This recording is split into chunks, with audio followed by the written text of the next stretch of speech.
Cabbage pakodi తయారీ విధానం. 1 cup శనగపిండి ఇలా జల్లించుకోవాలి. అర స్పూను జీలకర్ర వేసుకోవాలి. అర స్పూను ధనియాల పౌడర్, అర స్పూను వెల్లుల్లి పేస్ట్, అర స్పూను ఉప్పు, అర స్పూను కారం, 1 కప్పు క్యాబేజీ, 1 కప్పు కొత్తిమీర, పుదీనా, ఉల్లికాడలు, కరివేపాకు, 2 పచ్చిమిర్చి వేసి ఇలా ముద్దలాగా కలుపుకోవాలి.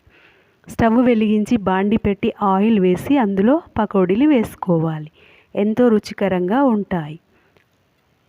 క్యాబేజీ వల్ల స్కిన్ ఆరోగ్యం బాగుంటుంది. ఊబకాయం ఉన్నవాళ్ళు క్యాబేజీతో కూర చేసుకొని పుల్కాలు చేసుకొని తినడం వల్ల ఊబకాయం తగ్గుతుంది. చూడండి ఎంత బ్రౌన్ కలర్ వచ్చేంత వరకు ఇలా కాల్చుకోవాలి. ఇలా సర్వ్ చేసుకోవాలి. ఈవినింగ్ స్నాక్ లాగా తినవచ్చు. అన్నంలో కూడా తినవచ్చు. అన్నంతో పప్పు పకోడీ వేసుకొని తినడం వల్ల రుచికరంగా ఉంటుంది.